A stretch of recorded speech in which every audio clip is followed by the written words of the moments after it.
was a bully. I bullied boys. Don't ever just sit there and take it. You know, always defend yourself. Don't ever let someone else make you feel helpless. I don't ever encourage her to be the perpetrator. And I think that's where it draws a line between self-defense and just plain old bullying. Realize it's like watching Burt Reynolds. Some of them are evil little children. Hey guys, Alice here from Fence Lippy, coming to you today from Brooklyn. New apartment. Whoa.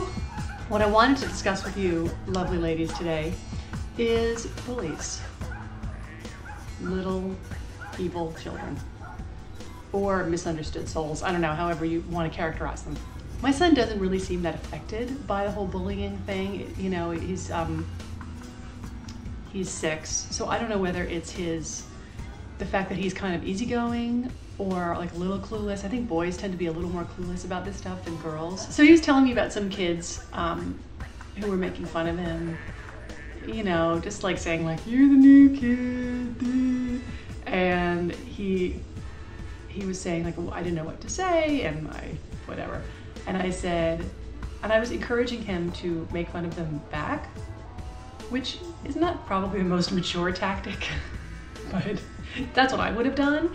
So there's this one kid named Miles, and I was like, well, you should say, well, your name's Miles. That's not even funny, but I thought like maybe for a 6-year-old, you know.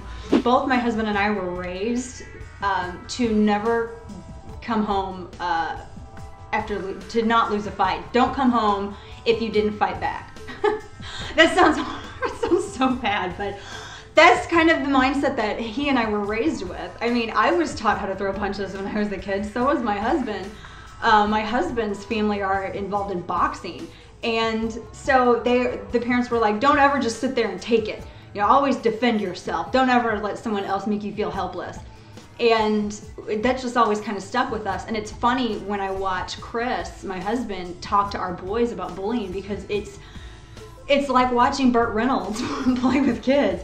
He's just like, he tells them how to punch and all this stuff, and he said, don't be a bully and don't let some other kid make you feel like crap. But on the flip side, when Paige got into middle school, I was the one who got a call from a parent who basically said that Paige was making so much fun of him that at dinner time he would not be able to eat and break down in tears. She was at DEFCON 5. I mean, she was like, I'm sick of it. I'm going to the principal. You gotta stop your daughter. And I was like, hold on. I mean, hold on. Let me have a talk with her. I said, are you saying these things to this kid?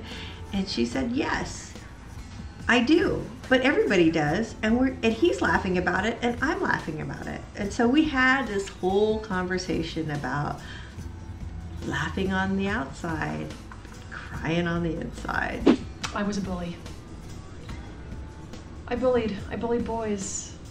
Kind of didn't think about that when I brought up this topic. My parents were really into the like, just treat them with disdain. And I tried that a little bit, it kind of worked. Mostly what I tried if I was being bullied was crying.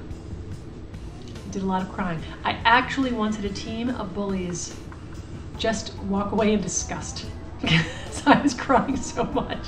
My son Liam, who turns 8 this month, he's kind of tall for his age, and he has really long arms and legs, so he can like grab kids and kick them from real far away. He was at a park a couple of years ago, and he was playing in the sandbox with this little girl, and this other boy kept coming over and just pestering this girl and dumping sand on her head and just really aggravating her.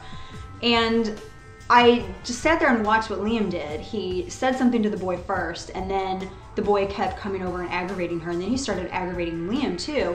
And Liam just laid him out. He stood up and knocked the kid to the ground. There was a little part of me that went, yeah, because I liked to see that my son could take care of himself and could take care of the girl that he was playing with. I feel exactly like you. I feel like, yeah, like kids should learn to stand up for themselves and for other kids. Like that's pretty noble of him, really. So I would hope that Henry would do something like that. Maybe not pushing, maybe just some words, but if somebody's pushing him, I don't think there's anything wrong with him pushing back. I don't. because the last thing I want him to be is the victim. I don't know. I mean, I always try to teach Paige to be witty, not to be mean. That she can have a witty comeback and it can sting just a little, but I don't ever encourage her to be the perpetrator. And I think that's where it draws a line between self-defense and just plain old bullying. Our first line of defense definitely with situations like that is to use your words.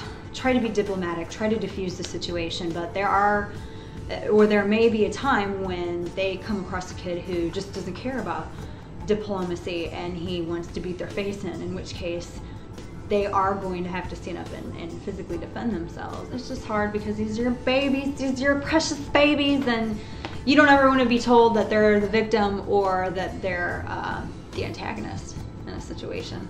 So, I don't know, there's a middle ground in there somewhere. It's just so very hard to find. Join the Momversation at momversation.com.